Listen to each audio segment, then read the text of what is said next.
Hello, everyone, and welcome to another Bodybuilding Babes borrowing barbells from Bob's while screaming bing bong, doing bicep curls. Uncle Gary got a gym membership and started doing trin and D-ball at the same time episode. Whew. The Days Grimm. My name is Brian Michael Day. My name is Thomas Grimm. And I'm Drew Head. Drew Daddy. Wow, I just killed the music immediately. I was really kind of vibing, and you just like shut it down. Okay, cool, dude. I guess I'll get fucked. How are you gentlemen doing today? Busy. Doing okay? Tired. Yeah, I'll you just worked survive. at 12, dude. So it sucks to be you. Yeah, I haven't really done shit today, though. Also, make sure our screen recording is going, and also I have no sympathy for Yes. you. Okay, excellent. Tom, you're doing okay? Yeah. Will you do me a favor? Joining us this week into the Days Grimm studio is local bodybuilder Natalie. How are you? I'm great. Natalie Wonderful. Carr. Yeah. 2 R's. Carr with 2 R's. Never understood that last name. It's no offense to you. I've known several Cars, though. I didn't exactly pick it. So Where does it come from? I don't know. Okay, fair enough, dude. She has no loyalty to her geographic or like family heritage whatsoever. It's going to be like, oh, they're German. Oh, England, Scotland. That makes sense. Apparently it means swamp. Sounds about right. Okay. You think that's do you think that's an accurate description? Yeah. Scandinavian. Okay. I fuck with Scandinavians, dude. A lot of black. Do you listen to metal? Yes. You seem like a metal girl. A lot of good black metal comes out of Scandinavia. Yeah. So Yeah. let's hope you're Scandinavian. Yeah. But anyways, so for the people at home who don't know, who is Natalie Carr? Give us a quick little elevator pitch. What do you do, man? Oh, a lot. Everything in between. A jack of all trades and a master of some. Okay. No, mom, powerlifter, pole fitness, online sex work, dancer, nutrition coach. Across the board. You know, amateur baker. I like to do things. Hell I do yeah. all kinds of shit, man. Oh, yeah. We got a fellow amateur baker up in here, dude. And a fellow sex worker. You Hell know? yeah. No, I'm joking. I mean, $20 is $20. no, dude. but Yeah. I've thought about it. It's a possibility. I can make good money. Dude, if we got you a fucking OnlyFans, I would literally fucking lose my mind. Hey, someone out there will pay for it. 100%. You just have to tap into it. I know people who would pay for it. You're not a Like, bad looking dude, man. Gay men love me. Yeah. Yeah. Some women might be like, To be fair, there's a lot more rich gay men out there than anyone else Yeah. with that's money. true. So they're That's willing true. to throw it. So That is true, man. That is true. So your prices could be higher. So you listed off about a dozen things, and I operate on a very slow wavelength when it comes to my brain. So we're gonna let's take these one by one. So can you run through those again? Like, what are the ones that you actually do? I don't know why I said that, but like, what are the key highlights again? Because you said amateur baker, and I got lost at that. yeah. But amateur baker, Nutrition coach, nutrition coach, pole fitness, weightlifting, bodybuilding. Yeah. That's why I sex work. Yeah, and sex. Well, And- online, right? and mother. and mom, mostly important. Yeah. That's tight, dude. That's a lot, man. Do you It's ever just so get much. tired? All the time. I think I've just been perpetually tired since 2011 when my son was born. So Just the yeah. one? Yeah, just the one. Damn. And that was how long ago? 2011. He just turned 12 on Friday. Shoosh. Damn, dude. Shit's about to start getting weird. Yeah. Heads up. It already has. Let Let me tell you. Y'all remember being 12? That's weird. Dude, I just fucking... I'd have to think. What grade is he in? He is in the 6th grade. Yeah, your couch isn't safe. Yeah. Oh. No. that weird accordion shit between the fridge and the... Yeah, dude. Yeah. It's nothing... No? You... Just me? That one's crazy. That is crazy. I'm just saying nothing is safe. If it's a lot like if it fits, it will be there. That's all I'm saying. Yeah, a lot of putting your dick in objects and seeing if it fits.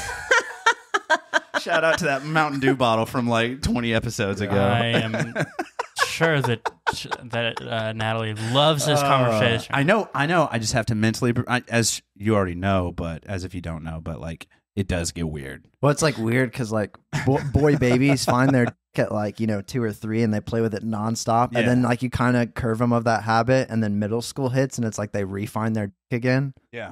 Yeah, well, it's like even like being a dancer, I have to work with a lot of people's sons and their weird shit. So I think it kind of like prepares me for the weird shit that my Fuck kid yeah, is dude. potentially going to get into. So And let him Yeah. be too. Let him be. The weirder, the better. To an man. extent. To an extent. So you long know. as it's not like murder porn or anything like that, then it gets weird. Were you always into working out? yeah, well, kind of. I grew up on a horse farm, so like that like farm strength shit. Like I Shit, wasn't yeah. really like athletic. But like where I grew up, we didn't have a whole lot of athletics anyway. It was like basketball, softball, and baseball. That's it. But I was a cheerleader, so like I did that, which, you know, there's Okay. the debate. Cheerleading's not a sport, whatever. Oh, don't tell my buddy that. Totally Tell my is. buddy that, dude. But yeah, no. And then like after I had my son, I had started like running and shit because I was like, I need something to do to keep me busy. And I'd run and push the stroller, and we'd run a 5K almost every weekend. And then in the wintertime, I was like, I don't like being cold and I don't want to run on a treadmill. So I started lifting weights. And then it kind of just progressed from there where, you know, you have those random dudes in the gyms like, have you ever thought about doing a bodybuilding show? It's like, no, I didn't even know that was a thing, but Yeah. now I'm going to look into it. So then it progressed from there, and I prepped myself for my first show in 2014 and did that for like 4 years almost. Yeah, 4 years, and then made the switch to powerlifting after that. Are people pushing like steroids on females too in that world? I'm sure that there are probably some coaches that are out there that are just like, oh, you're going to do a show immediately, Anavar, you know, but it's like, Damn. I didn't start like cause like I've been using gear since 2014. Yeah. That first year that I started, but I had already done like 3 shows before I had got into it. Cause Really? I knew like in the long run, like for me to get competitive in the class that I wanted to do, like I had to get bigger because I was always super tiny. Like I'm 4'11" and I never weighed over 100 pounds until I got pregnant. So like Yeah. I was super small. So for me to be able to pack on the size that I wanted to be able to be competitive in the class that I wanted to do, I was like, yeah, this is inevitable and everyone's doing it. So why like hinder my progress? Are you by, going and getting like regular blood work and stuff done for it? Or no. kind of under the table gear? Yeah. Damn. Yeah. So we had you might know our buddy Glenn Ubelor. Oh yeah. Yeah, so he's one of the only guys I really know that has done bodybuilding, and then I know we have a couple mutual. He's the only friends. person I know that's done bodybuilding and stayed clean. I know a lot of guys that It's will too do- easy, dude. They'll do gear, but then they'll also take like an estrogen to kind of try to do the balance, but it's like they're doing it at home I'm themselves. fucking digging this code word gear, by the way, dude. Let's keep Yeah. this rolling, so Yeah. I don't have to edit any of that shit. No, but I do dig it though. Like I understand. I'm not a big drug guy myself, or like I'm weird about my body. I'm weird about putting things in it that I'm not familiar with. If I didn't like needles, I would be on gear. I hate pharmaceuticals. If I did like needles, I would be on gear. I don't know what you're getting at there. What I'm saying is that it is too easy though, because like everyone is doing it, and your competition is just so rigorous. It's like there's no way that you can compete without it. There's just no way. Yeah, because it's like these girls that were walking around like with arms that were like as big around as my leg. And I'm like, this Yeah. is something that I'm passionate about. Obviously, like there's a smart way to do it and there's a not smart way to do it. Like, obviously, as a female, you're going to get the side effects from it. But if you do it smart, you don't get them as bad. So it's just kind of like, and everybody's different too. Everybody's so. body reacts. Did you differently. start going for that degree in like 2014 leading up to your... And what was your degree? So I actually started bodybuilding the first year that I started my dietetics program in 2011. So like I kind of like started lifting then, yeah, it was very helpful because I kind of learned the physiological aspect of like how food works in the body and how you can manipulate certain things, and then being an athlete too, and the whole sports nutrition aspect of it. So it was very helpful in that because I prepped myself for my first 2 shows, and then I got a coach after that because it's just easier to have someone tell you what to do instead of trying to think about it. And then, well, now I'm second guessing it. So maybe it just takes that Who was your stress out of coach? it. My very first coach was Eric Schmidt. Okay. He owns Nitro Fitness here in Evansville. Okay. So he was my first coach, and then I worked with him for a year and a half, and then got another coach just to kind of like, you know, you get to a certain point with a coach and it's like, I kind of like, I appreciate your help, but like, I kind of need something It can only else. take you so far. before Yeah. you So it was like, I plateau. was ready to progress to the next level of that. So then I started working with Marcus Seidel too. He's out of St. Louis. Okay. And we worked together for another 2 years or so. And then I kind of was like, yeah, you get to a point where it's like, this isn't really my vibe. I kind of want to just do my own thing. So that's what I did. I have to say, your quads are fucking... Thank you. That's silly, dude. Thank you. That is silly. It's unfortunate that I don't have the calves to match it, but the team poverty calves over here. I don't think it's too out of ratio. At least you don't have weird shaped calves like I do. But no, yeah, your quads are silly. Okay, so before we get too wild and deep into your story, have you watched any of the Days Grimm before? I have not. You haven't? I wanted to come in like unbiased. Okay. Just to get a vibe. Okay, good thing. She probably would have turned us down because we do this little thing called the Death of the Week. Now, our show is slightly controversial with the things that we say and the things we joke about, and I try to edit the really bad ones out. But that being said, we do this thing called the Death of the Week, and it's every week we talk about some poor soul that died in a very unfortunate and possibly comedic way. So let's just grit our teeth and get through this together. Drew? The Death of the Week.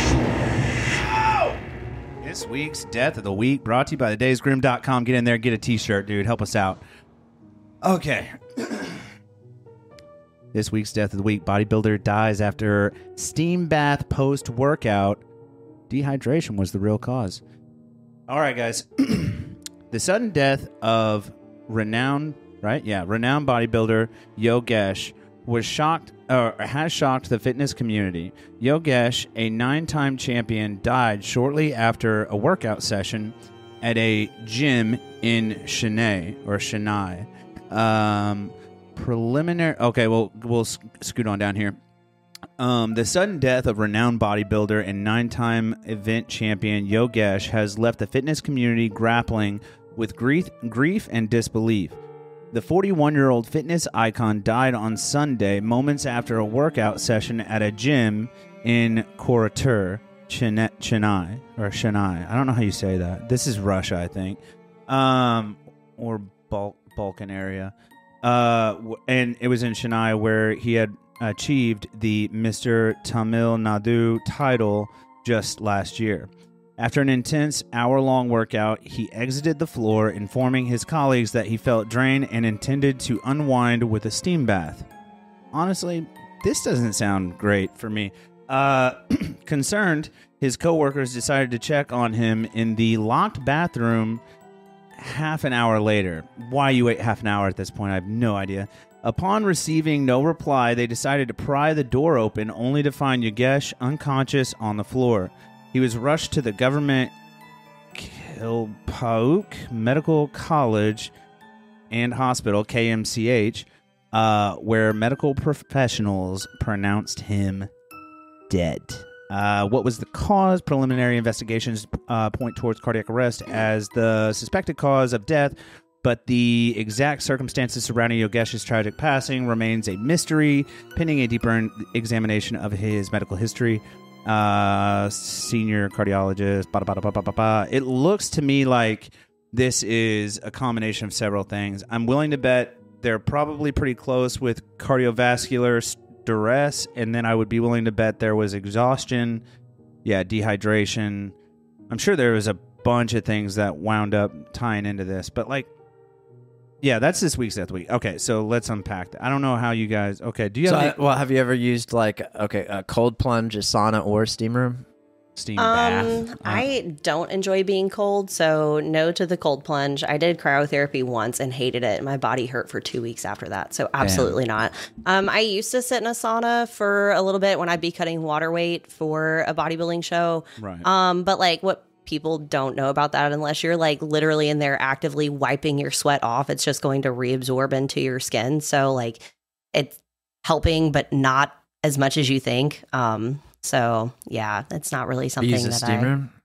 No, I don't think specifically a steam room. So I don't think I've ever even seen BFIT one. had one on the east side. They did? Yeah. Yeah.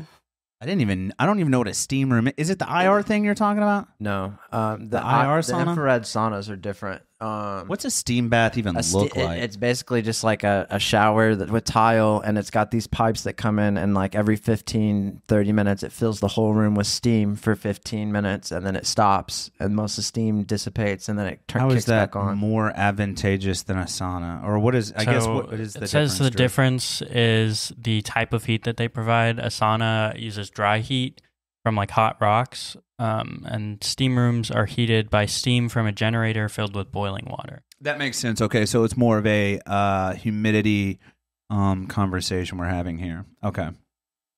So he went into this steam bath thing after completely exhausting himself and being cognizant of the fact that he was exhausted, right? That's how you read it, or that's how you took it. Yeah. So like if your cognition is telling you like, hey man, I'm like more than tired, like I'm physically exhausted, like this was a really hard sesh. You know what I mean? You've had days like that. Training days where you're just more tired than normal. You're like, I'm more than tired. I'm exhausted.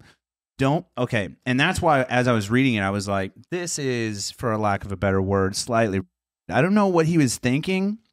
If like he knew that he was exhausted and then he was like, I'm going to go put my body under duress. Yeah, I'm pretty sure the first thing I would do is Hydrate. want to eat something and then drink water. Yeah. I don't know. Have you ever tried a sensory deprivation tank? No, I think I would have a panic attack. The way your body feels afterwards, like if you kill your body one week or right before competition, right after a competition, and you're like grinding, I highly recommend it just for the like. Because like we went and did it a few times, and like you think like I don't like tight spaces or whatever, but like you can leave the door open or whatever. But like I mean, you feel wonderful afterwards, like whole body. Do you know much about what they are? Yeah, I have had this recurring nightmare lately and I don't know why as of late that's been this thing, but this recurring nightmare where I will get in a sleep deprivation tank and then something happens and it's like the end of the world outside happening and I'm just in this tank and I don't know what's going on outside. I might prefer that. Until I like get Honestly. out or I can't get out and then I'm having to like fight my way out of this thing and I get out and it's just like The Walking Dead outside. I'm like, no. Bruh, it's weird. It's weird. Tom and I had done it multiple times. Shout out to ISO Floats over on the north side off First Avenue behind CVS, dude. Those guys are crushing it. I think there's a post. They're under new leadership now, or ownership. Oh, really? They're in a shared building, though. There's a little Mexican restaurant in this strip mall looking thing, but in their building, it's like shared by the post office and a couple other people. But they have a really nice setup. But it's a trip, bruh. It's a trip. Like, because your brain, it's like a brain in a vat. It's so weird. You don't see anything. You can't hear anything. You can't tell if your eyes are open or closed. You can hear your heartbeat. So fucking weird. Yeah, I think I would probably panic. I'll panic and no disco there. Yeah, dude. Especially if you're like a cardiovascular individual, like if you're active and you have a strong heart, like dude, you will fucking hear that. But then your thing. brain also plugs and plays random things because there's no input. So talk about that. Tell her about that. So like I thought I heard a train go by and I got out and I was like, I thought these tanks were like soundproof, you know, and I heard a train, but I don't think there's a train track around here. And they were like, no, your mind plays. And then Brian heard police sirens. I thought somebody was like getting arrested in the compound in the area. And that's actually fascinating. It is. And I think and you had some old lady come out and she was like, what'd you hear this time? Yeah, dude. Like what I think it is, and I'm not like a cognition expert. I don't know anything about the brain. And if you're a human and you claim to know anything about the brain, like fucking nobody knows dick. So what I think it is like your brain is we're constantly getting input, stimuli all the fucking time, even in our sleep. We don't even realize it, but especially if you sleep with the TV on, you're receiving input. I sleep with a sound machine, so I'm receiving input. But like our brain is so used to all this stimuli, and then you just shut it all the fuck down, and your brain is like, "What the fuck is going on? Make noise. The baby crying, baby house fire. You know what I mean? Random lights. Yeah. Baby crying at house fire, like anything. It's just like fucking play something to the receptors because I'm fucking scared because it is so fucking. It's like so. I got an interesting question. So like you got into the dietitian-esque, like learning about stuff like that in 2014, and then you see food now that's like heavily processed and stuff like that. Like the from 2014 to now, it's like certain foods now are like completely different than what they were then. How does that go into effect with like your bodybuilding Good training? question. There's a big food change in the last decade. Well, like back when I was getting started in dietetics and shit, like everyone was so their feathers were ruffled about like GMOs and shit. And it's like, okay, well, now they've like just taken it, like they're making lab meat now, which I'm like, I don't know if I've eaten it or not, probably because they think they've got it at like McDonald's or some shit now. So Damn. like whatever. But like, yeah, it's just, I don't know. I feel like the less you know, the better. The more you look into it, then you're going to not want to ever eat anything have again. You heard they're using cricket meal now, like bone meal, but cricket meal, where they just grind crickets up. And you know, like I not actually good had for a you at friend all. that was in my dietetics program who that was his strict, like instead of using like protein powder, he would use like ground up insects like because monkeys use it and they're strong as yeah. fuck. Yeah. There is something to be said about the protein to gram, like gram for gram ratio in a cricket. It's insane, or whatever that would be, like microgram or femtogram or whatever, however you measure that in a cricket. But they are extremely strong. It's like ants. They're just really large ants. Like the protein ratio in a cricket is insane. So yeah, you can get a fair amount of protein, and That's also toxic for the human body after a certain point. is it really? I did not know that. Yeah. I did not know that. Okay, we like to do a timeline thing. I don't want to just like jump all over the place. So, where are you from? Like, where were you born? Okay, so I was born in Fort Knox, Kentucky, while my mom was in the military. Sorry to hear that. Yeah, you know. I'm joking. School of Hard Knocks. See what I Yeah. did there? I'm joking. Oh. So Fort Knox, okay, shout out Yeah, Kentucky. They're not all bad. Yeah, we bounce around like while her and my biological father were in the military. So like we spent some time in Florida. Okay. When they separated, we moved back to Evansville because she's from Evansville. You stayed with mom. Yeah. Okay. So I lived here until I was like in the third grade. She remarried, and then we moved to Southern Illinois. Not great. If I had to choose, probably go Kentucky over Southern Illinois. Yeah, you A know. lot of getting graped by Chicago there. Stop Yeah. with the grape joke. It's fucking trash. It's not funny, dude. Yeah.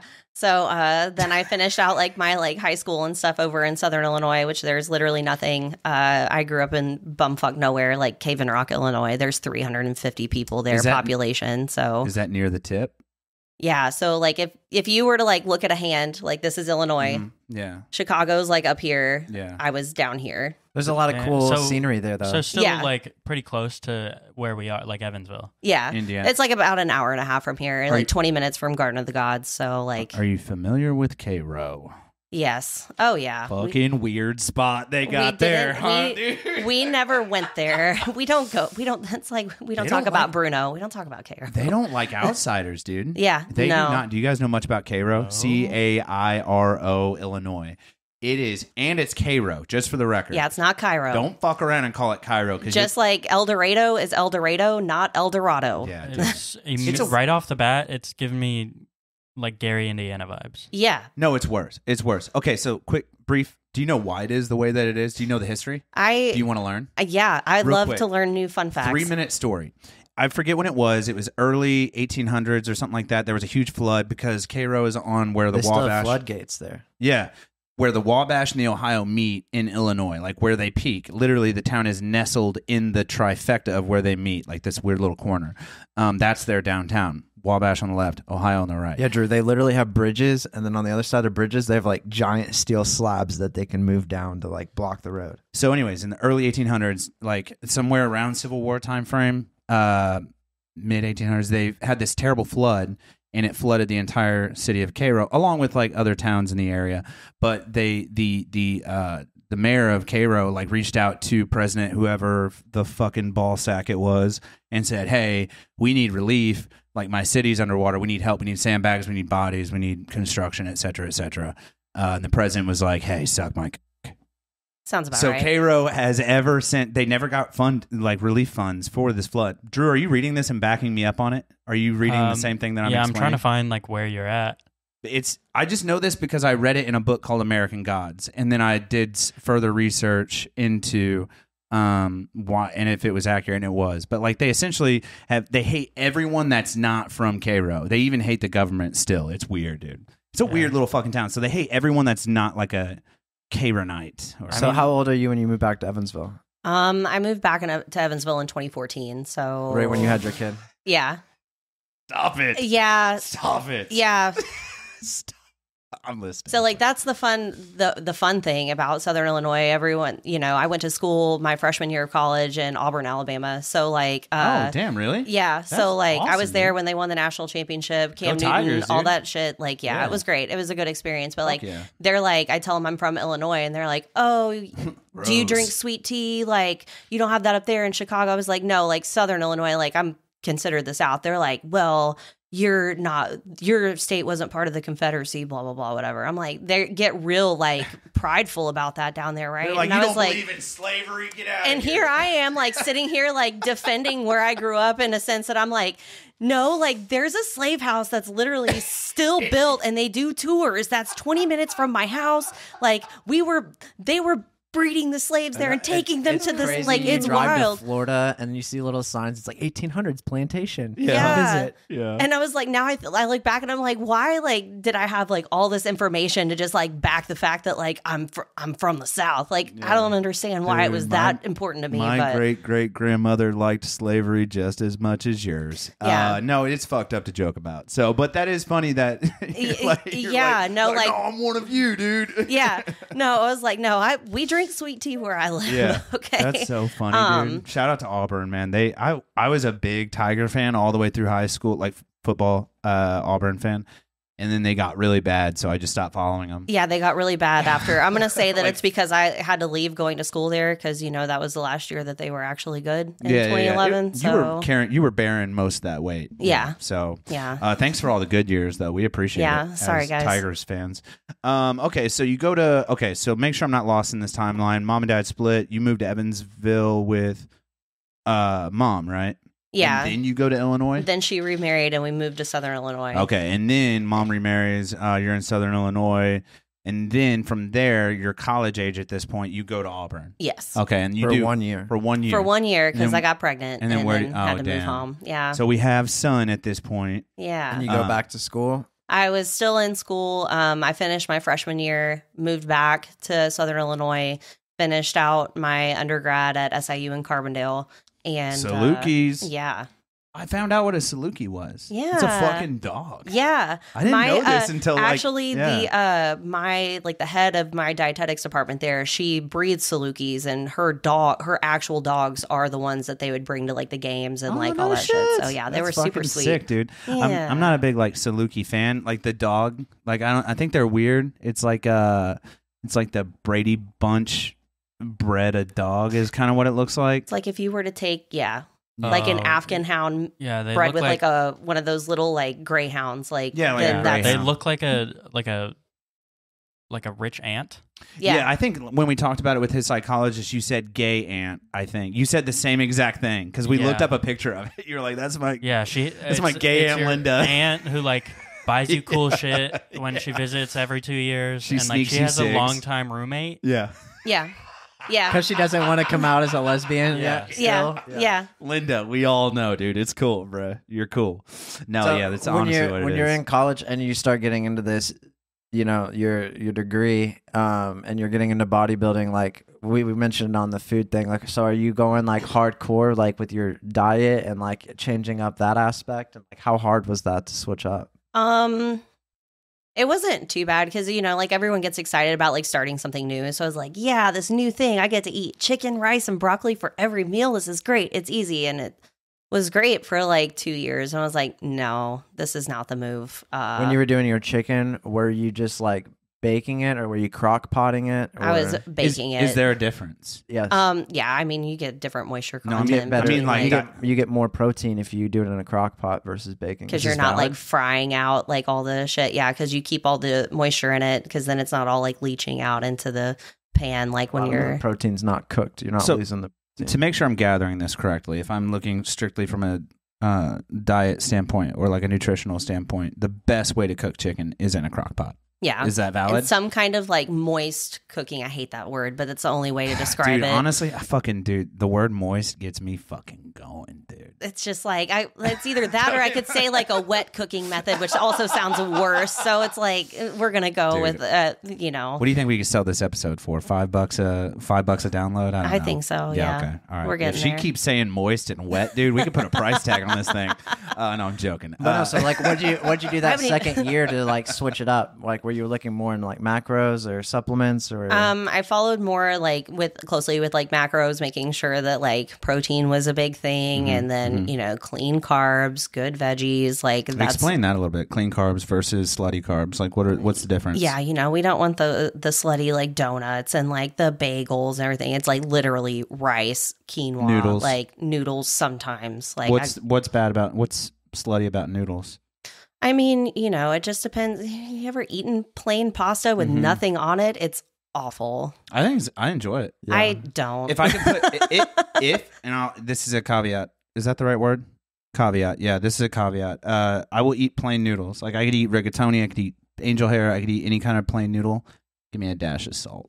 yeah. You know what I mean? Just a little bit of salt and maybe some pepper. That doesn't really affect your micros or macros. Pepper Did you doesn't. try any like weird diets, like the carnivore diet or going Yeah, did you- vegan? and you- Because I know So- some bodybuilders are like hardcore vegan, and other bodybuilders are like hardcore carnivore, and then you got like a middle ground also. Yeah, the middle ground is like the people that don't have diarrhea. So what do you think? Yeah. So that's actually a great segue into how I started like kind of coaching myself for my bodybuilding stuff, because I had my second coach that I was with.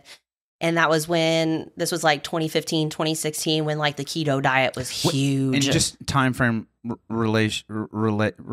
fucking whatever. When did you graduate college? Just I graduated in 2015. reference. That was the word I was looking for. Time frame reference. Ooh, Okay. when you get a trainer, do you tell them you're using gear? I have never had a personal trainer. Sick, dude. So self-taught on everything. Personal trainers are for fucking.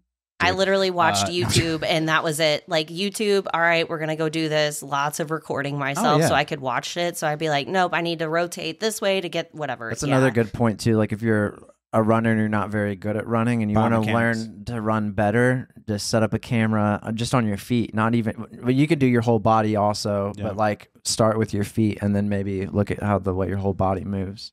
Do you have it short of your personal? I guess you do have experience with like your personal self, but have you ever worked with other people's biomechanics and like seen it third person in real time? Like, Oh, yeah. you know what I mean? Yeah. Oh, yeah. That happens a lot. Like after we're going to jump a couple years and then we can track back. Because I was actually in chiropractic school for a little bit. I worked for a sick. chiropractor here in town for 3 years. So that was a lot of like watching how people move, and like then it translated into like lifting and watching how people's different bodies work with stuff. Because, you've got people with extra long femurs and really short shins, and like then it's like, okay, well, then they're going to squat different than someone who's got like really short legs and a really long torso. Like it's wild. There's a so in biomechanics they have a lot of weird names and abbreviations and acronyms for like each joint and each motion. And I think it's ACR is the one I'm thinking of, is the acromion rotator process or something. Yeah, how do you keep your memory sharp to remember all these terms? Oh, it's not as great as it used to be. I've had a couple brain injuries this year, so That's not right. yeah. What my question was going to be is, it's like a chromium something process, but anyways, it's the rotation your of rotator your cuff, yeah. of your but it includes your scapula. It's like a chromium rotator scapulal joint or some crazy shit. But I remember I did a project on a guy that was doing Olympic lifting. I hate Olympic lifting with a passion so deep inside of me you can't get it out.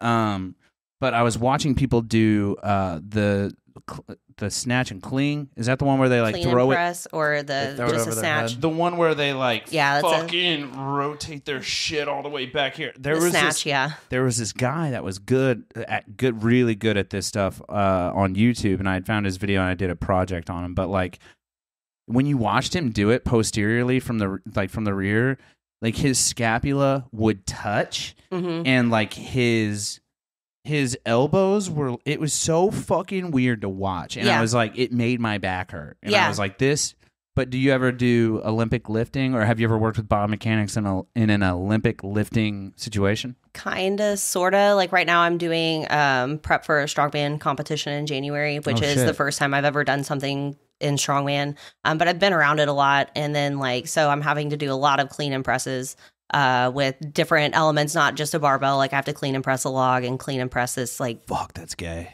Yeah. So with your God bless you, Drew. God bless you. Also have a quick question. Just a quick question before Tom. Are you mad that it's called strong man and not strong woman? Does it matter? It doesn't matter to I me. feel like that's kind of douchey. They should just call it like the strong competition. Strong people. Yeah. Yeah. I just feel like it's kind of. Don't you think it's kind of douchey? Strong man, but you're a woman signing up. You feel like get changed to strong plus. Like if I was a really strong plus, is that like the premium version? No ads. Yeah, no ads. You can skip through the video. No, but I just feel like if I'm a chick and I'm like good at lifting and I'm fucking strong as shit and I could beat up basically any girl that I know and some dudes, actually most dudes, you know what I mean? Like, why is it called strong man if I'm fucking, you know what I mean? That would piss me off. I was going to say, just with all these different little like side hustles and the vast knowledge you have, like there's people out there, like if you look at on Instagram, Pineapple Brat, like she and her boyfriend do these full workouts or whatever. And then now they both quit their jobs during the pandemic and they put together these workout things. They have an app and everything like that. And She's like, a beast. She's a beast. but that's like all they do now. They got a gym in their basement. They make little workout videos and an app. Have you ever thought about like making something pull along up those that. lines? Go to her abs. Me and Go to her abs. me Dude, her and boy- fitness her like husband fitness now? people on fitness influencers on Instagram are not. You don't like them? You It should- looks a little photoshopped. You to should me, click I'm on not gonna lie. her husband because you'll like his thighs. You like it? Dude, he got them big old thighs. Did she tag him in it? Yeah. Zinovsky. This dude's got crazy quads. Yeah. Yeah. No, I actually, one of my good friends, her coach is a shitfluencer on Instagram. So and you're he calls out like fitness influencers on Instagram for photoshopping their shit. And so now I've watched so much of his stuff that when I see like fitness influencers on there, I'm like looking at their videos to see where the shit's bowed out in their photos. I'm like, yeah, that's not real. So, what? Okay. It's unfortunate. I'm a hater when it comes to the fitness industry. No, I get it. How many fitness people do you think your timeline's full of? So or are many. You so tired of looking at them? So many. Like I have had to go through and like filter out so many people on there because I'm just like, ugh, yeah, I don't really like that. That's really cringe. I'm not a fan. Go back. Okay, this is a prime example. Okay.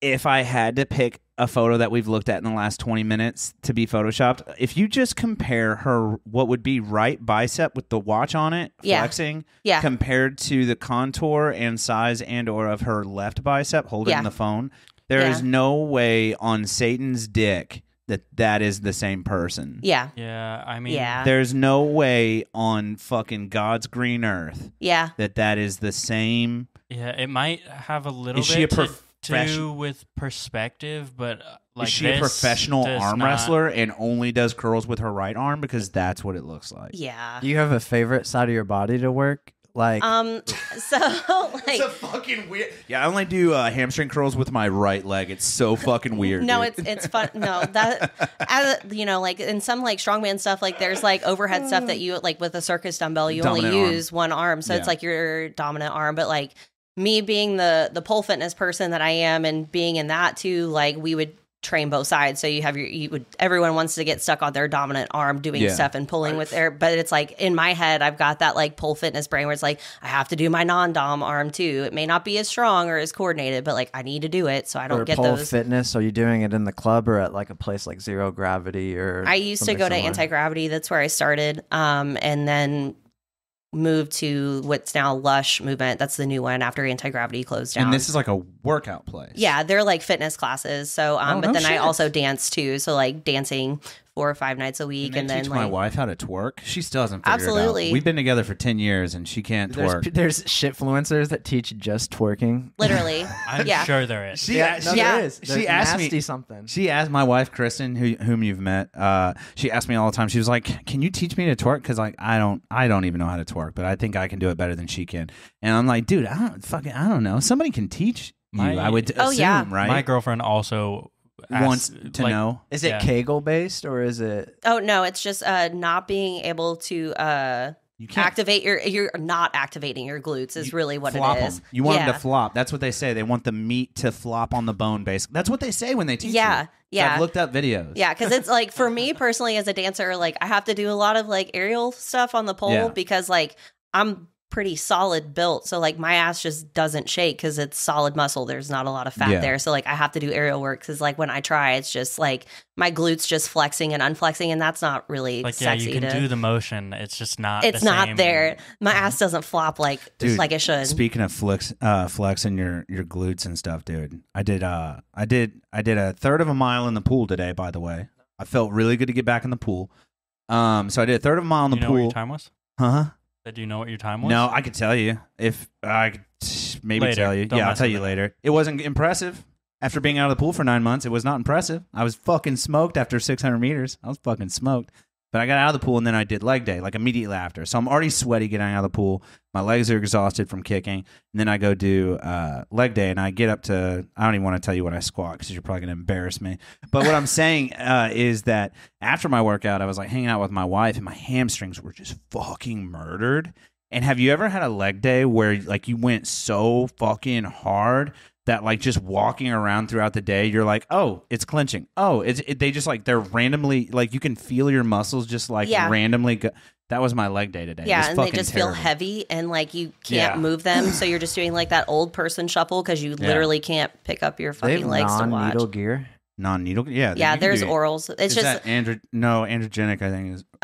So they've got like the orals and then the injectables, but like the orals are, they have their pros and cons. A lot of females use more orals than anything. That wasn't a double entendre, but also you're helping us sell this episode more. Yeah. No, I'm just oral, moist, and wet. Yeah. Okay, and I said weirder, snatch guys. a couple times earlier too. When we were talking about Olympic lifting. Snatch. Okay. But yeah, no, like with those, like the oral ones, they're a lot harder on your liver to process because obviously they're not getting directly injected into like your muscle, which is going into your to the blood. So yeah, it's got to get filtered through your liver, which is not great. It's kind of a filter, so you're kind of losing some. I'm fucked. I'm never gonna get big then. No, you're fucked. But dude, honestly, like for all the extreme negatives there are to, because there are extreme negatives to quote gear. Are you gonna start doing gear when you get over 40? I never would, unless I would let my doctor put me on injectable for T, like TRT. Yeah, because that's different. It's like my body is supposed to have that, so it's not like and it's administered. You know what I mean? They're like, hey, this many milliliters or this many cc's or whatever. It's controlled, and it's like this is what your body is used to handling at 25, so you're fine. Yeah. But like, I don't know. I just feel like for all the extreme negatives there are some outrageous benefits. God damn. I mean, it's silly. It's silly. Yeah. Like, what's the craziest? So when you started, quote gear, what was the craziest gain that you saw, and what was that time period like?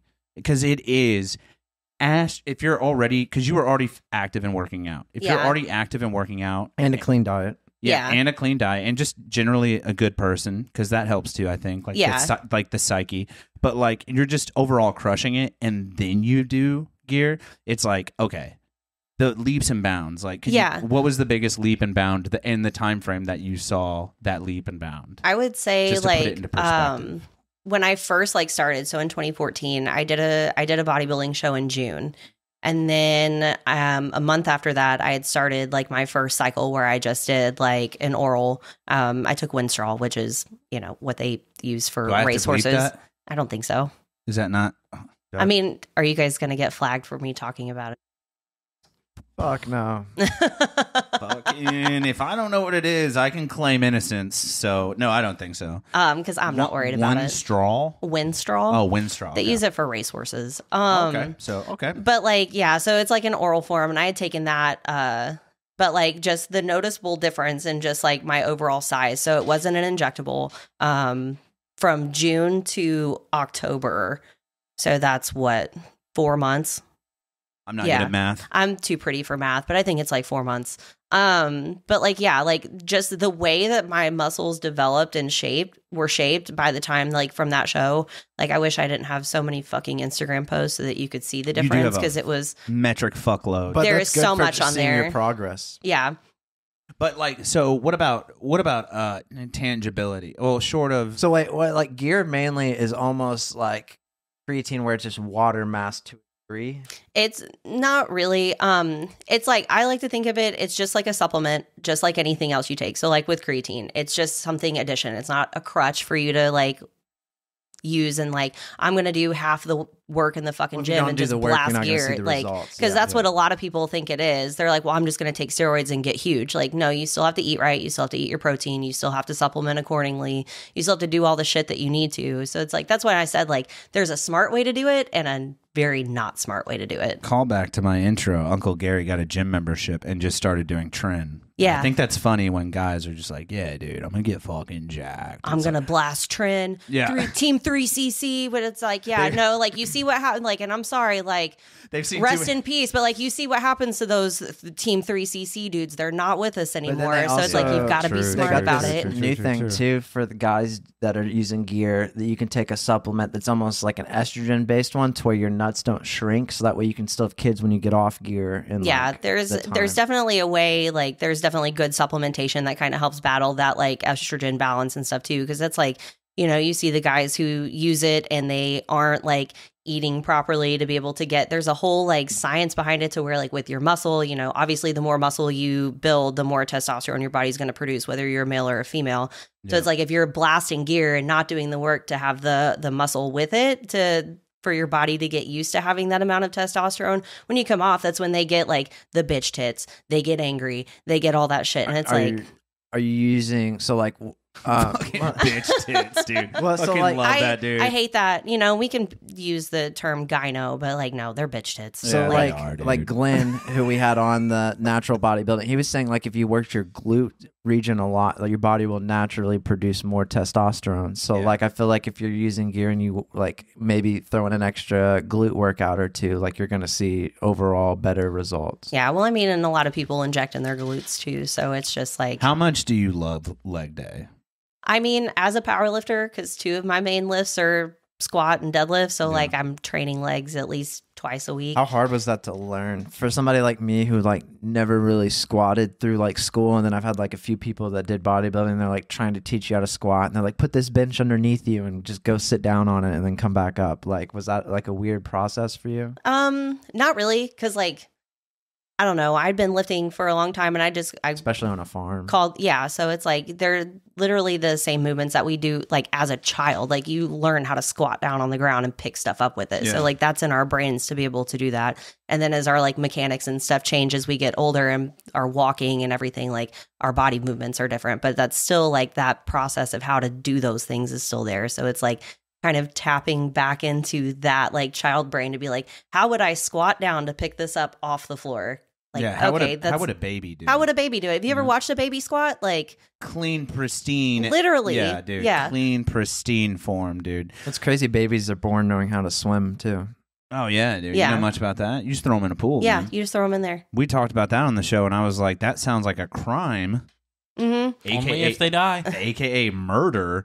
But no, people do it all the time. They just like take a baby by the ankle and like throw it into the pool. You watch those, like, what is it, the ISSR like swimming thing or whatever that they do? It's like they just toss them in there, and then people are like, "That's so horrible." I'm like, "That's." Did you die though? Like, yeah, dude. It's like they're not gonna, if it's struggling, they're not gonna let it just drown. They're gonna let it figure it out though first. Yeah, I mean, I used to just left it there. You're like, well, he's not gonna make it. He failed the class. Sorry, you Darwin. don't get your little. You don't get your certification, little baby. I'm sorry. I used to teach R.I.P. swim lessons, and You did? yeah. Oh yeah, because you're a swimmer right here. I used to teach swim lessons, and I would have kids that would like really not want to get in the pool sometimes. I just push them in. Yeah, dude. Yeah. Fuck those kids, dude. It's that fight or flight, man. Okay, well, if you aren't going to figure it out, well, guess you're dead. Sorry. Are you That doing sucks. many brick workouts? Oh, do you know much about? Well, she doesn't cycle. Do you cycle? No. Dude, let me tell you about this brick nonsense.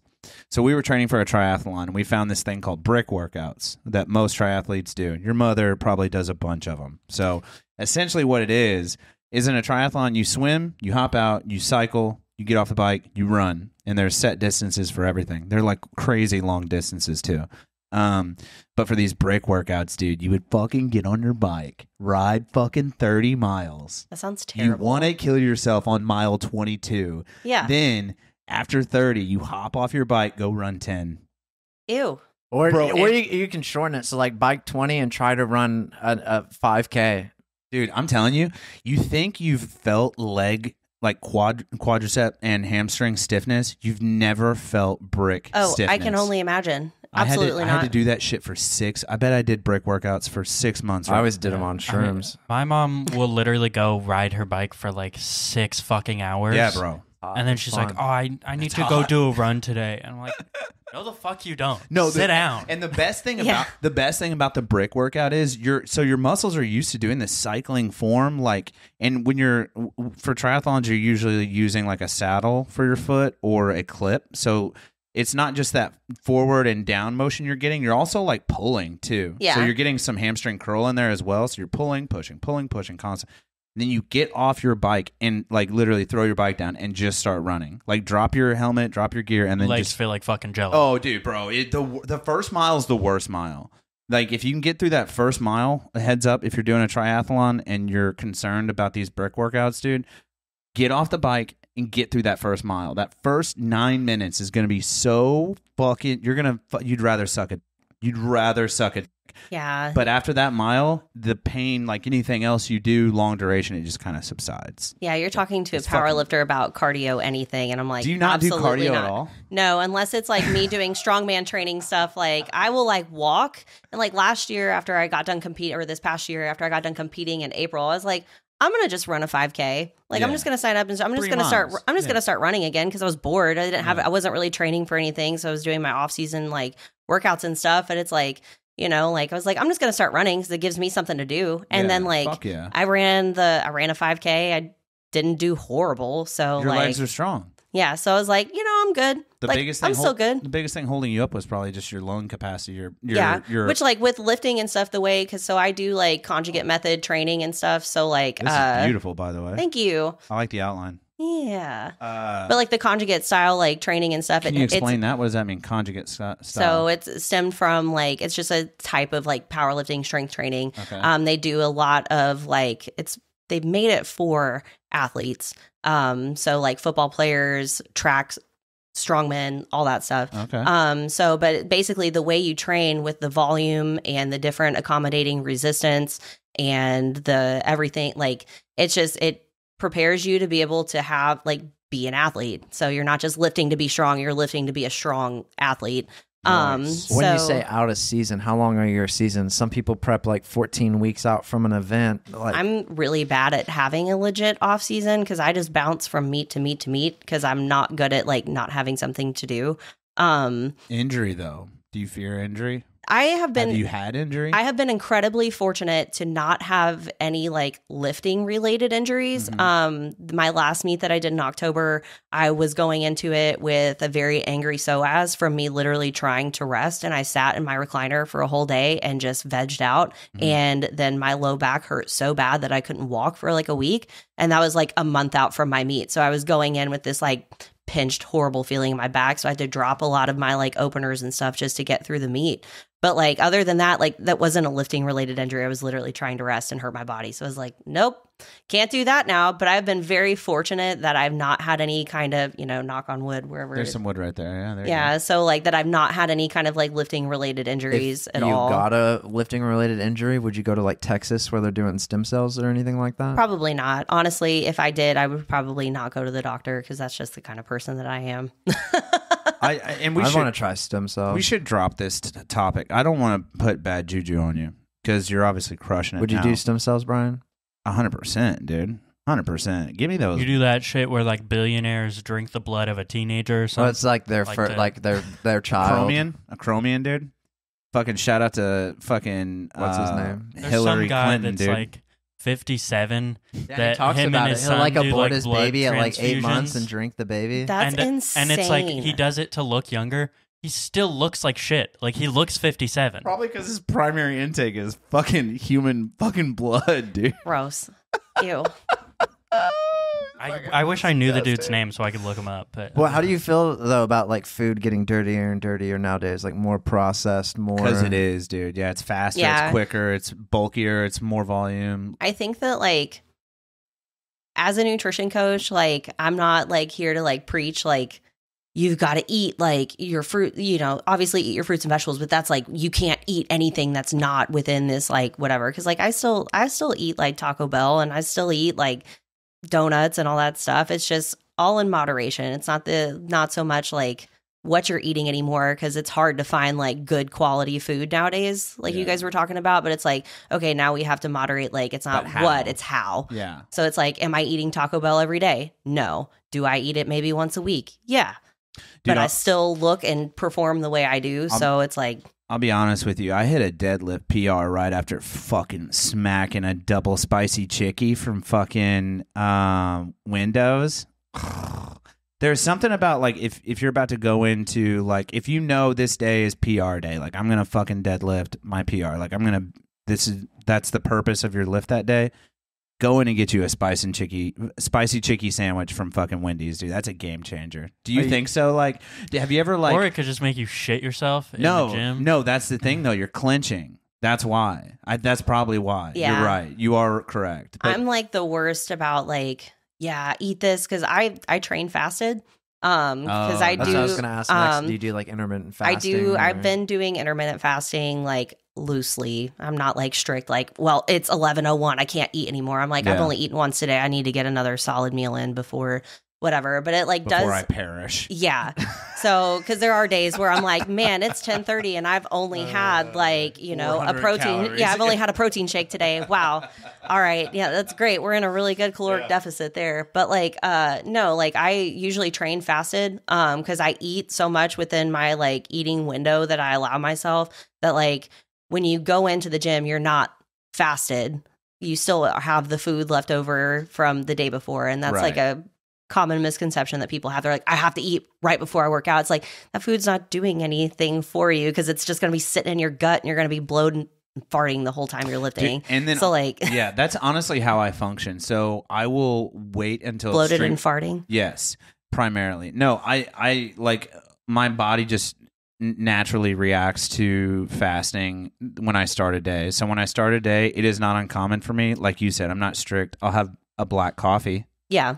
And then I'll drink a shitload of water. But like I do that all the way until lunchtime, and I'm getting up at 5 a.m. Sometimes I'm working out like cardiovascularly before that point at 3 a.m. But like I'll wake up at 3 on the worst day and not eat until 12 hours later. Yeah. And that's my lunch or whatever, and it's high caloric, but good content, good quality. But like I just function like that normally, and it's weird because like then I'll go lift after work. And then I don't know, but I keep that Ramadan fasting schedule where it's like I don't eat until the sun goes down. I feel like, yeah, and I do eat really late into the day too. Yeah, Like I do that unintentionally. Like, I'll eat till I go to bed. Yeah. Yeah. I hate like to say it, dude. my like normal I'm like embarrassed. functioning human hours are between like 3 and 11 normally. So like, cause like I don't go into work until like 10 o'clock at night. So I'm like, okay, well then I can at least get one more meal in before Yeah. like my eating window's over. So then like about 3 in the afternoon is when I'm done like training and stuff at the gym. So then I'm very ready to eat then Oh, yeah. after I've been in the gym for 2.5 hours lifting and doing shit. So it's like I'm very ready to eat, and then I'll eat a big meal, take a nap, then get up, go get ready for work, and then yeah. So you're doing a lot of like high calorie at once type of eating, right? Yeah. Like you're not doing a bunch of small meals throughout the day. Yeah. I fuck with that pretty fucking hard. I don't know how you guys are. My wife is the opposite. She'll eat 300 calories intermittently a dozen times throughout the day. And I I'm feel like like, there's two different studies on that where like I don't know. basically like if you're a bigger person and you're eating larger portions, the trick is to break it down. Instead of eating like 3 large ass meals a day, eat like 5 snack size meals a day. are you calling me a big person? No, I'm or- just saying those people out there that are like bigger and trying to work on their Oh, fitness. fat people. Okay. I Yeah, mean, Well, you switch have to it. clarify because you're a small Switch. guy. I'm fatophobic, you know. Okay, So yeah, it's yeah, like yeah, I you know, get you. switch from like those 3 large meals a day to those smaller like 5 portioned meals Yeah. throughout the 600 day. calories. But or like something. I'll wait until like 10 to like 3 o'clock, and I'll eat like a bag of chips or something to just hold me over until dinner, and then I veg out on a fat dinner and snack.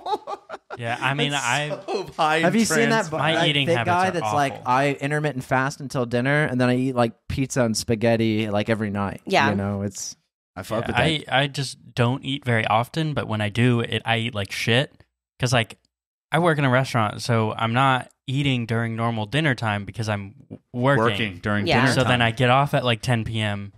Like I don't want to cook, so I'm yeah, gonna dude. eat some bullshit. Do you fuck with pizza?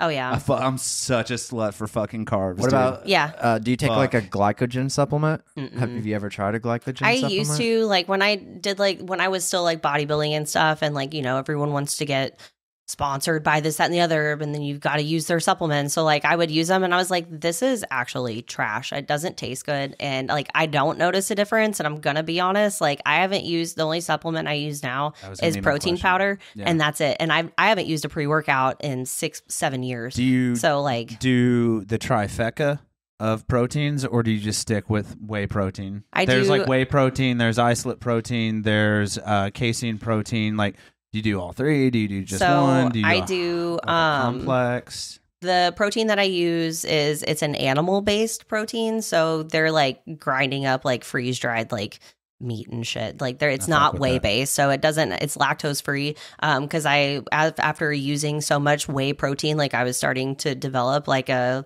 lactose sensitivity, and it was like every time I drink it, like my stomach would get so bloated and distended. I looked like I was 6 months pregnant. I was like, that's cool. I just walk Like around I like hate that. So like I switched to this other protein, and I've been using it exclusively for like the last 4 or 5 years and have not had any issues with that. And the Nice. flavor's great. So Not like lactate based. I really Yeah. like the glycogen. Who makes that? it's a Redcon one. It's the Oh, MRE nice. Light brand. Oh no shit. That's the and what kind of protein did you say? It's like an animal base, so it's just like different forms. There's like salmon protein and beef protein and chicken and like all this stuff, but it's like that they've extracted to make this protein powder. Nice. I didn't mean to cut you off. Sorry. I just wanted to know what brand it was. What were you gonna say? I was gonna say I really like the glycogen supplement when we were doing like brick workouts and stuff like that. Just like There's a difference between athletes. So like the triathlete is needing, I don't know how familiar you are. I'm assuming you are with dietetics, but like energy usage and ATP and how it's created and yada yada yada. Yeah. When it comes to the Krebs versus the glycogen. Glycolysis. When it comes to glycolysis and Krebs cycle, when you're functioning as a long duration athlete, you want to stay.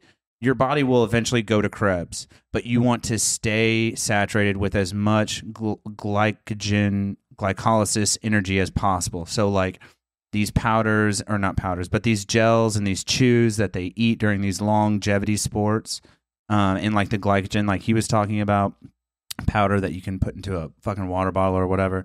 It just tries to keep your body in glycolysis, like the quick energy right now before, you know, keeping that Krebs cycle on reserve, basically. Yeah. I think it helped with recovery too. It Like if you does. were fucking like It does. sore as shit the next day and you had to turn around and do another. That's why he's so pro glycogen. It just, it Yeah. makes sense if you're a runner or a triathlete or a Yeah, I just bike and swim. Ironman athletes. Yeah, they one do of that my shit. instructors, like my sports nutrition professor in school, he did Ironman competitions. Have you ever done like an Ironman or like those Tough Mudders or Spartan Challenge? I've done it was like similar. I forget like what the name of it was, but it was like one of the like spin-offs of like Tough Mudder or whatever. Okay. I did one of those once, and then there was another like mud race that I did that was at Talon Falls down in Paducah on their like Oh, shit. haunted Okay. house like property that they have. So you Oh, like sick. it was like a mud run there, and they had like the obstacles and like whatever. What'd you think So- about that? Like, it's a little bit of like cardio mixed in with like, okay, now stop, now achieve this. Yeah, I enjoyed them because, like, you know, like once you get to the obstacles and shit, like you kind of get a little bit of a break. So you're not like just running constantly. It's like, okay, now I have to like climb up this wall or slide down this slide. And or, you're good at that too. Yeah. Like, you're inherently, because you're a bodybuilder, like, and I've lifted weights so much, like whenever it came to the obstacles, I was like, oh, this is fucking easy. And then Yeah. you see like some kid with one leg struggling and you're like, fuck you, kid. Fuck them kids. But yeah, dude, fuck them kids, man. But yeah, you get to those obstacles and you're like, man, I'm fucking crushing this, and it like remotivates you to get through the race. Yeah, when you're teaching people these, like, you know, like a workout coach or something like that, like, are you going to the gym with them, or are you just giving them like routine, like, hey, you need to do this workout Monday, Tuesday, Wednesday, Thursday?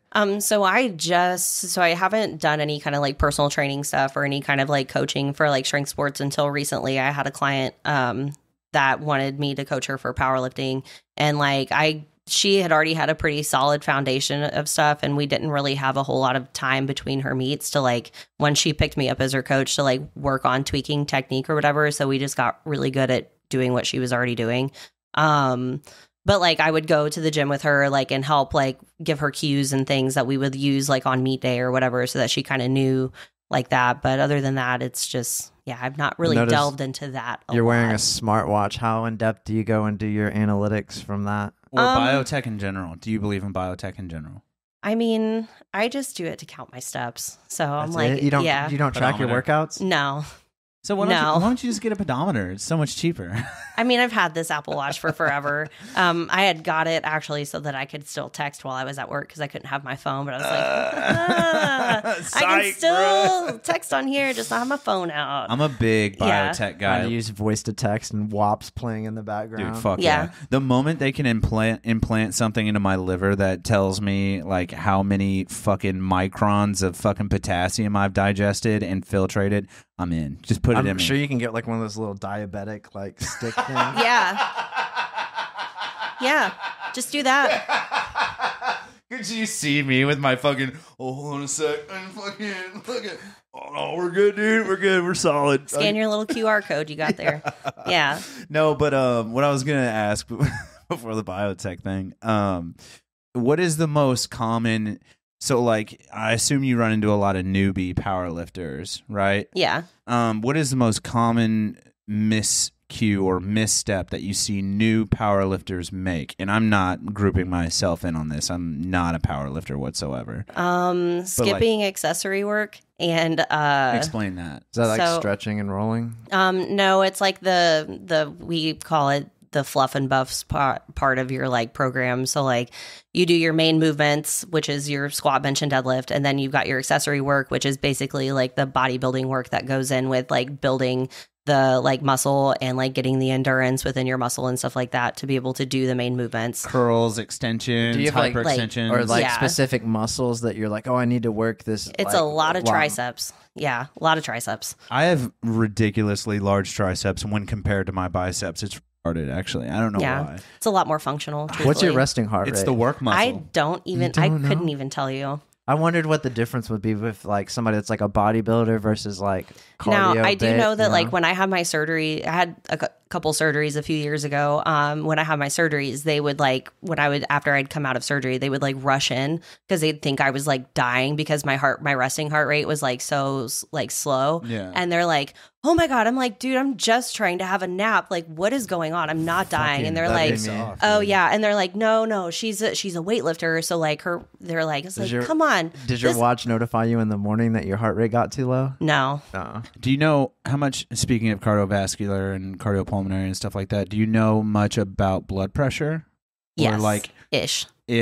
I know enough to where like when I haven't drank enough water, my blood pressure starts to skyrocket and I get the blood pressure migraines. Isn't it? Okay, so I went to school for exercise sports science. So I know quite a bit about like the exercise part of like your world. I know a little bit about dietetics, more about exercise, but like it's wild. The studies that have been done on power lifters and where their blood pressure will go to during a comp. Mm-hmm. It is fucking scary. Yeah. Like the pressure that is on your arteries and your veins as you're fucking lifting a goddamn Volkswagen. Like it's intense, dude. It's wild. Did you learn any like different breathing, like Wim Hof, or like breathing through your nose more than your mouth, or anything like that? Not really so much. I have been like kind of focusing more on, I haven't really had to focus on like breath techniques or whatever with lifting, because powerlifting, you do one movement and all you're really trying to do is create like as much intra-abdominal pressure as possible while you're doing the movement. Valsalva. Yes. Shout out. Yeah. But other than that, like now that I've gotten into strongman and stuff where it's a lot more like dynamic movements where you're having to like hold things but move with it at the same time Awkward very things, too. like quickly. Like yeah. boulders and shit. So it's like trying to focus on like I was like going back to my like running breathing. I'm like, okay, we're gonna 1, 2, 3, 4, 1, 2, 3, 4 out. Like it's just like yeah. You remember the Valsalva conversation we had with Glenn Ubler? So essentially, could you explain that a little bit? You'll probably do a better job than I will. The Valsalva maneuver and what that is and how that works. So from my chiropractic background, when we would do like Valsalva anything, it was basically to determine if you had any kind of like disc lesions or anything like that. But basically, whenever you do, you hold your breath, you bear down, kind of like you're trying to poop, and then so for what we used it for like our orthopedic assessments and stuff, it was to basically test for disc lesions. So when you create that pressure within your intra-abdominal space, then it's going to put pressure on those discs. And if you feel pain, then that's a kind of like the indicator that you've got that. But yeah, it's basically just like... Yeah, and bodybuilders are doing that to gain that like center of mass, potential energy buildup. You're putting all this pressure in your gut and you're just there, and then you go to hit the lift and it's like you have all this built up potential energy already that like it's there are studies that prove that it will help you through When a you're heavier doing lift. chiropractic work, do you ever hear somebody pop some sort of way and you're like, there's no way this guy's walking? Oh yeah, he's going home in a wheelchair. Right.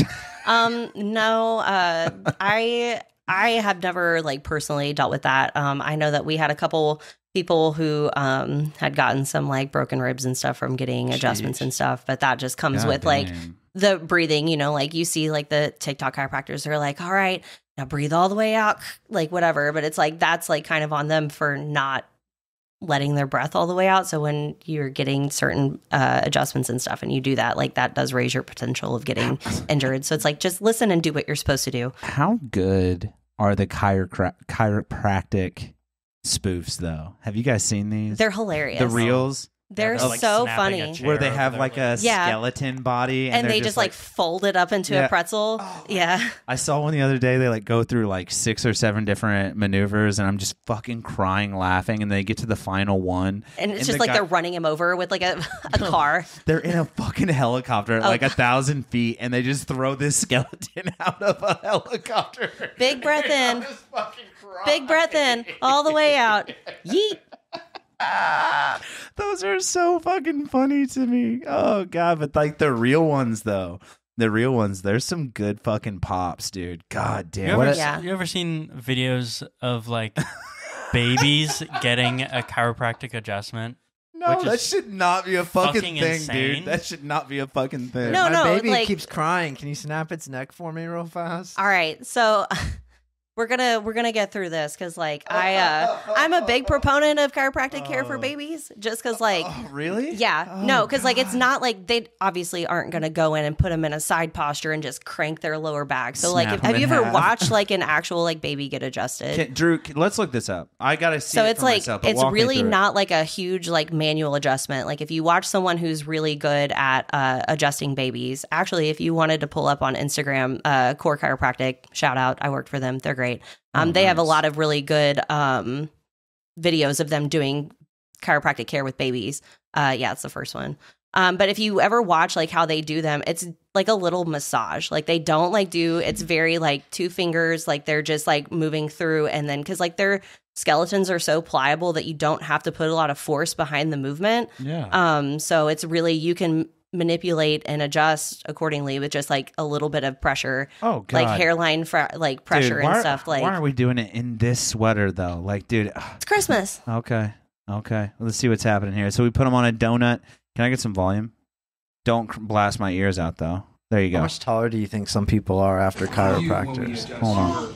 Moving bones with him. This baby's just having the day, dude. Yeah, but there's like times like that babies who will have like their like colicky stuff or whatever that like Oh, immediately. he's just rubbing his belly. Yeah. Oh, this looks fun. Yeah. They're really not doing a lot. It's just like little finger, like feather like touches that moves them around. He's like, it's I'm gonna relieve constipation. He's like, this baby is gonna shit in my hand if I have anything to say. and most of them do. Immediately after that, they're like blowout, just dude. drop a fucking like so log, much, yeah. like a 90-year-old man shit. Just like, oh god, that's the size of a fucking. What is it? Oh, or oral abnormalities. Okay. That's wild, dude. Yeah. So shout out to Core Chiropractic, man. Yeah. That's outstanding. I dig the sweater. What advice do you have for somebody that's like wanting to get into bodybuilding and all that? Do your research. Don't get caught up in the fitness influencer bullshit on Instagram. Fuck those guys, dude. Like, definitely take the time to watch like the older school bodybuilders, the less mainstream people, and what they do. Because it's just kind of gotten ridiculous and out of hand lately. You don't think bodybuilding's changed since like when Arnold was doing it versus now? They definitely try to make it a lot more scientific, which I think makes it a lot more complicated than what it really needs to be. Like, I'm very much a proponent of like, hey, like, don't overcomplicate things. Keep it simple. Like, you don't have to like go through this whole like spiel of like, well, I need to get this much tension on my bicep to get this, and then I'm gonna get these fat grips to get more tension on this part of it's. Somebody's like got a protractor in between to make sure they're hitting they're that getting the degree. right angle to get the degrees, dude. 47. literally, fucking yeah. chill Like, it's out. really not that like So complicated. you're not like a notebook worker outer. Yeah, I mean, like, I write down my lifts and stuff, but that's just so I can track my numbers, so that like when I go to do another movement that I've previously you're done, pushing, yeah. so that I can see like how I progress and stuff like honestly, that. I think that's a good word of advice because, like, at the end of the day, we are really all just chimpanzees. Like, and you just have to think about your body. What would it have been doing if it were just truly a chimpanzee? Yeah, You're going to be pulling yourself in and out of trees. You're going to be attacking other chimpanzees. Imagine how you would fight another chimpanzee. Like, yeah, you're going to be doing these really animalistic style movements, and that's really all that bodybuilding is just like doing that, but to excess. Yeah, with resistance. You know Yeah. what I mean? With extreme resistance. I really don't. I agree with you. I think that it can be over quantitated in like angles and pounds per square millimeter, and like, dude, just fucking fucking load up fucking 315. Let's fucking go, dude. yeah. Like, just do it, move it however your All right. body does. I have a serious question. We are getting near the end of the interview. I got to know. Okay, what? Let's know. What's your squat, dude? Plain squat, shoulder width, barbell on back. What's like your competition? No, just what can you squat? Life depends on it. What are we So loading up? One most- rep max. The most I have ever squatted in the gym was 435. I'm gonna fucking myself. I'm such a fucking Now pussy, that's dude. with knee wraps. I wrap my knees, but What's still. the benefit behind that? I don't understand. So I see guys do that all the time, and I'm like, I'm still hitting 315 for reps, and I'm not wrapping. it obviously it's gonna if you get them wrapped properly, it's gonna help save your joints and your ligaments and I'm stuff. gonna in blow there, my knees out, is what you're telling me. pretty much. Sick, dude. But like with that too, like the way there's different techniques of wrapping, but like when you wrap your knees, you get it kind of helps you a little bit once you get in the hole of like the squat, the bottom of the Ass squat. to the grass. Yeah. Yeah. It creates a lot of tension around your knee so that once you start to go up, it kind of like shoots you up It's out like of the forcing hole. your knee back. Yeah. So it's like almost. creating this like spring tension so that once you start moving, it just kind of helps get Have you guys seen this? Yeah. Have you guys seen this? The knee wraps? Do you know what I'm talking about, Drew? Look at a picture of these knee wraps. I was going to say, I They're think I kind of have like a video of me and my wraps just where look up it's just squatting knee wraps or yeah, whatever. Oh, I guess I could have brought in my gym bag and we could let have you talked guys. about how to just peruse through your shit. You're like, oh, don't Yeah. worry about that. That's my fucking underwear. Actually, Yeah, I don't I have any prefer- underwear in mine. Yeah. Oh yeah, yeah. Yeah, so seen you've these got before? like knee sleeves, and then you've Yeah. got like the knee wraps, which But- are like the long straps that you like tie around, and they're like purpose is like big, like it's the same. yeah, Like this. Yeah, Yeah. that's these guys at my gym.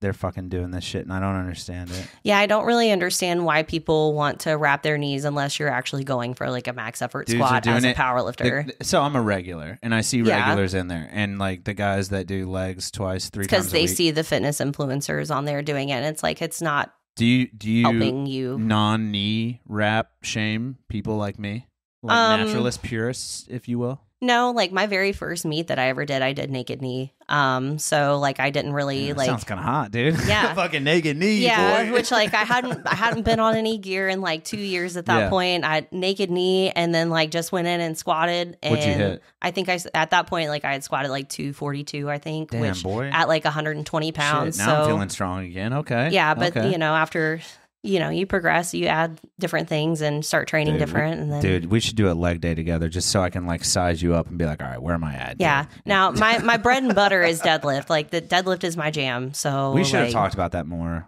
So there's so many questions around deadlift, but like, I don't know. Do you belt?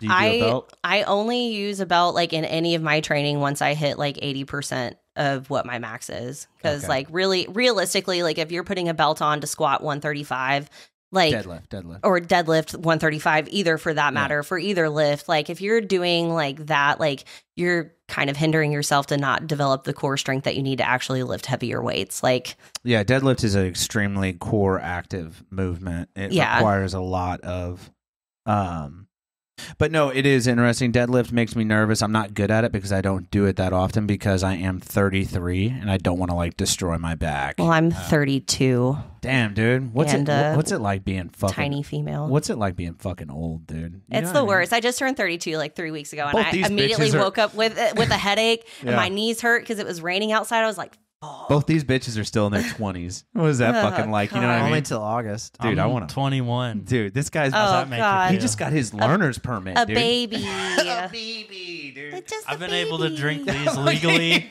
for like Just a 5 months. baby. Dude, she knows your secrets. We play with the idea of Drew being gay, but we don't think he is. Just a little. Dude, we have this game going, like, who can say the gayest shit on the pod? We've had a pretty good run lately. Brian, I'll suck your cock right now. That's the trophy. That's it. Dude, we talked about, who was it? You said Ed Sheeran and Ed Sheeran, that threesome we were talking about, Ed Sheeran Yeah, and 21 Pilots. Pilots. You were like, yeah, they could go at it in my living room. I was like, Ed that- Sheeran, I don't know about that. He said 21 that Pilots two for people from 21 sure. Pilots. oh, that's what it was. The two guys from 21 Pilots, they could go at it in my living room. And I was like, that's the gayest thing that's been said so far. It just keeps getting worse. That's the cherry on top so far. Until we get a gerbil. Until I Yeah. a PVC pipe and a gerbil. You know what? Get the rubber sheets. Yeah, dude. God, that's some fucking wild shit, man. So, on this fucking powerlifting journey, your journey through dietetics, and just everything in between, have you had a dark moment where you were thinking like, man, I'm gonna just hang it up? Like as far as maybe one thing like powerlifting or dietetics, or maybe all of them in general, you were just like, man, this is too hard, or you had something detrimental happen to you. Did you ever have a moment like that? If so, what was that moment? And then also what got you through that moment? Specifically, I guess like in regards to like lifting and just in general, like life, like in regard to lifting, like I would say like going into my last meet that I just did in October, like it was a huge meet. It was the WRPF American Pro, which is like all the top level like pro powerlifters were lifting in this meet. Yeah. I qualified to be able to do it with my Fuck yeah, like bro. coefficient score. So like I signed up for it a year ago prior to this, and this meet happened Halloween weekend. So like, you know, I had a whole year. I trained. I went through some pretty like significant life shit last year, where like I went through a really bad breakup. My body literally was trying to physically quit on me. Like I couldn't eat. Like I would force myself to eat and immediately throw it back up. Like all this stuff. Like that was like the first time where I wasn't like battling my brain to like live. It was like my brain battling my body to like, no, we have to keep going at this point. Like we have too much shit we have to do, and like we're not doing this. So it was like literally battling that. Like I couldn't eat. My kidneys were failing, like No, all you're this good. shit and like all this stuff. So like having to like get back on track with like taking care of my body and like doing all this stuff. It was like I got back to where I needed to be, like as far as like feeling good, getting back into the gym and lifting. I did 2 meets back to back in April, which like didn't go great because I still was like struggling mentally with having to see like a former abuser that could potentially show up at one of the meets. And like, that's always hard, like mentally, like that's way harder than having to lift like 400 pounds, you know? Yeah. So it's like, okay, so it's like that constant like awareness, like high alert and shit while you're also trying to lift 4 times your body weight. Like that sucks. So like I made it through those meets. going into this last meet, I was in a good spot mentally, good spot with my relationship. My body was feeling great. A month out from the meet, tweaked my lower back, hanging out at home. Yeah. Couldn't walk, like training sucked. So I had to dial back on all my numbers, which was, that's hard to do as a lifter. It's like I'm going into this meet lifting, opening up my meet with warm-up weight that I do regularly instead of like my actual like lifting stuff. And then a week before the meet, I actually ended up getting a concussion at work. So like add brain injury on top of like low back injury going into a meet where you kind of have to have both things to be able to perform. Fully functional. Yeah. So like, like that sucked. And there were several times where I was like, I should just not do this meet. I'm going to go like, I'm going to embarrass myself. Like it's going to be like, I'm not going to be able to perform what I need to. And then like my girlfriend and I kind of just like sat down and was like, no, like I qualified to do this. I deserve to be there just like everyone else did. I put in the work. I put in the time. I'm injured and I'm still getting ready to go. So like, I'm going to do it. It may not be my best meet, but I'm going to get through it and go from there. So like, that was a big like mental win for me. Like, I know a lot of people probably were looking like, why is this woman lifting in the prime time lifting and she's only opening her squat with 363, like instead of like 400, like everyone else was, And it's like, normally I would, but with injury and then another injury and everything, it's like, we did what we could. We made it through the meet. It still wasn't like a great meet, but like I made it through. I had a good time. I got to wear my clown makeup and shit while I was on the platform. So like, that was cool. Dude. So like, it was super dope. Hell yeah, dude. Yeah. But it's like I made it through. I had the experience. Like it was a good time. Like we had fun. I got to compete with my girlfriend, so like that was a good time. So no PR lifts, but it was still probably one of my favorite meets that I've done, just because there was no pressure to have to do anything. It was just to get through it. So yeah. Damn, dude. So friendship is what it sounds like kind of powered you through. Yeah. Camaraderie, friendship, like a fellow competitor that was like, don't be a fucking pussy, dude. Yeah, you like, fucking no, crushed we're doing it. this. Yeah, Yeah. you deserve to be here. Yeah. That's fucking dope. And I think that goes a long way. I think friendship and just relationships in general are highly underrated. I don't think people really understand what the people around you typically, have the capability to do. Like that saying, show me your friends and I'll show you your future. Yeah, but more so what I'm leaning on is like people just don't know the capability. Like they've never been put in a tough enough spot where they had to rely on those people. You know what I mean? It's like, don't underestimate your friends and your relationships, because like, be thankful, be grateful every day, because there's going to come a day when you really fucking need those people. Yeah. Like you were explaining, you know what I mean? Like, and they'll do wonders, dude. It's like a magic trick. Yeah. You're fucking David Copperfield, dude. Yeah, because it's like, I've only ever had to drop out of one meet, and that was because I literally had no one to go with me. I had qualified to compete at Worlds in Orlando last year and had to drop out because everyone backed out on me. They flaked on me. Like I had no help. So then at that point, it's kind of like, okay, well, I'm going to stop relying on other people and kind of do it all myself. So it's like I taught myself how to wrap my own knees. So now I wrap my own knees. I hand off for myself on bench. Like I don't need someone to help lift it off for me and like that kind of stuff. So it's like I got really good at like being able to handle myself on meet day. But then it's like, now I'm very fortunate that I have the people that I do in my corner to like kind of help coach me mentally through it, to be like, when I'm just like, I'm just not going to do it. Like, I'm not going to be able to lift the numbers that I do. And it's like, okay, well, you don't really know until you get there. So like, why don't you go find out anyway? It's like, all right, you're right. You're right. How much do salts help you? Oh, we didn't even talk about ammonia. I know. I'm so upset. Ammonia, like my dude. ammonia got left in Virginia and I'm so pissed about I wanted it. Drew to try it. Yo, bro, it's so bad. Yeah. It is so bad, dude. It's so like I can hit it. It doesn't like hit me super hard. Like I can open up a brand new bottle. It is enough to like wake me up. Yeah. But like I don't get like it should. It like wakes crazy. up. It wakes up dead people. So like it should wake you up. I would hope. So there's only been one brand of ammonia that I've hit that I will never hit again, and it's called AAHHH by Juji Mufu, and I feel like I the literally name's kind of a red flag. Yeah. You're gonna scream. like it's literally like and if you've never watched him lift, like you understand, but like it's very Rodney Coleman-esque. Ghost pepper in it with the ammonia. Yeah, no, it's insane. Like I hadn't even like cracked the lid, like even started unscrewing the lid, and that shit like swam out into my nostrils, and it felt like my ears were bleeding. It was That's great. It's hot. It I need was to start scary. doing that shit before that's work hot. Dude. instead of getting a Red Bull. Dude, I would, Yeah, like, when I before was in every chiropractic pod. school, like, when I'd be going in to go do my exams and shit when I had to drive, I'd be hitting my Yeah. ammonia in the car driving to St. Louis, like, let's fucking go. And then, like, I'd be sitting outside waiting for, like, on midterms and finals, and I'm just sitting there hitting my smelling salts, and here's all these other people that, like, don't lift. They're like, what the fuck is We she should get doing someone right doing now? before every Dude, bro, show. there's a new rule. If you're going to be part of the Days Grimm podcast crew, Drew, I'm talking to you. Every podcast, we now have to do pre-workout before the show. Dry Like scoop smelling it. salts. Yeah, dry scoop straight into the pie hole, and then chug it with water. Then smelling salts right after, and then we That's how start the our pod. next Yeah, episode. 100%, dude. Yeah. Let's order.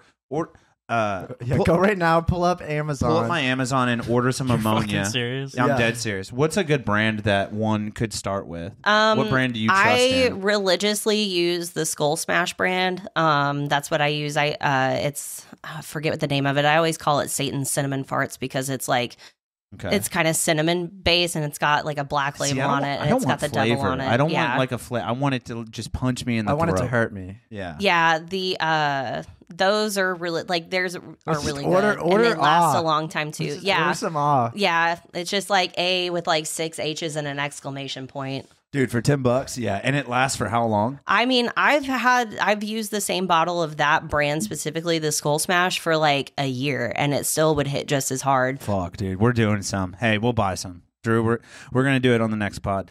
It's in your cart. Fuck yeah, bro. I'm buying it today. Yeah. You're watching this happen in real Yeah. time. Yeah, I Um, can't wait. Okay, so that means you'll have to watch the episode after yours, okay? Yeah. So make sure you tune in. Absolutely. I'm serious, Yeah. dude. Don't Yeah. fucking flake on me like those Oh. Orlando fucking pussies, dude. I know. Yeah, no, Fucking I got you. I quitters. got you. I'm joking. Those are probably your friends. They're not pussies. No, they weren't my friends because they left me hanging high and dry. Okay, they are pussies. Do you have any advice for anybody getting into already asked the? that. Oh, you did. You did. Okay. Where do you want me to go? I don't know, but I have to pee really Last bad. minute shout outs. Oh, Who's yeah, got yeah. you to where you're at and who's keeping you where you're going? Yeah, dude. Shout out to the chiropractors at Core Chiropractic because they keep my body feeling great. Shout out to my friend Megan with Heal by Hand. She does all my massage work and keeps my body feeling great. Other than that, shout out to my bestie Anna and my girlfriend Taylor for always keeping me on track and keeping my head on straight. And then my coach, Laura Phelps Stackhouse, she's great. She's always a good listener and a good voice in my head to just tell me that she's proud of me. So, yeah. Dude. Fuck yeah, dude. That's a lot of fucking people, man. That's a lot of people that obviously give a shit about you, and that's awesome to have, Yeah. dude. Seriously. Do you want to like tell them your socials and like Dates or anything that you have coming up you want people to come to, or where people can find Yeah, you? people can come to the links and the. You know, there The- are the the not safe spicy links in my bio. I am going to give the disclaimer that if you open my Twitter, it is not safe for work. So Oh, if you shit, open okay. it, that is of your own volition. Yeah, if you but are other not than that- above 18, do not do that. Yeah. So other than that, my Instagram, the Nat Marie, my nutrition page is Nutrition with Nat. I have a lot of good info on there too. I've been putting together a lot of good Chicken content on fajita there. shit looks great. Yeah. But other than that, yeah, I've got 2 events coming up that I'm performing aerial stuff at the Drop Dead Darlings show. Hot Mess. I forget the actual name of it. That's really bad for me to plug it. The Drop Dead Darlings, they're having a burlesque show the day before New Year's Eve at the Eagles Club. And then I will also be performing at the Lucky Lady in their event for New Year's Eve. On New Year's Eve, we are opening on a Sunday. Other than that, I've got a strongman competition coming up in January in Plainfield, Indiana. And then 2 meets back to back in April, Relentless Nashville, which is a charity powerlifting meet. And then the Women's Pro-Am in Cincinnati. Can people come to those events? Absolutely. What are the dates on those? Those 3, the power. Do you know? Offhand? It's the last Saturday in January is the strongman competition, and then the first Saturday in April, I'm not good with numbers. Okay. First Saturday in April is the Relentless in Nashville, and then the second Saturday in April is the Women's Pro-Am in Cincinnati. Fucking sick, all dude. over the place. So you Yeah. are, dude. You're traveling quite a Yeah, bit, man. all over.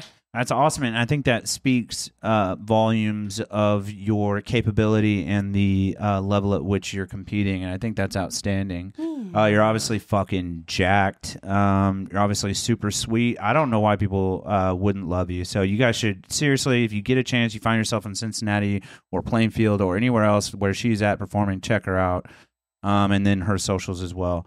But yeah, man, you could have done anything for the last 2 hours. So, you got to pee. Drew has a fucking Dungeons and Dragons convention to go to. So, Hell yeah. Sure. no, I'm joking. And then, Drew's got some to get sucked.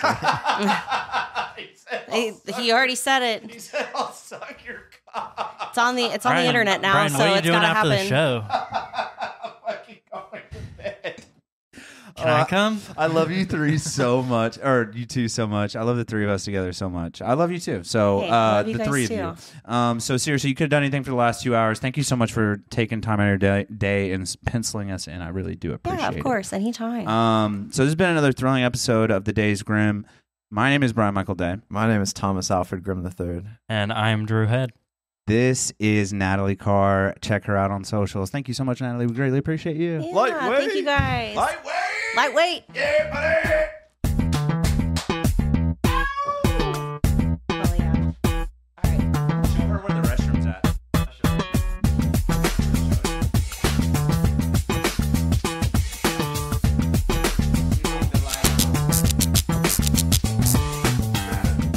Hey guys, if you liked what you heard today, there will be a new episode next Tuesday, as well as every Tuesday at 6 a.m.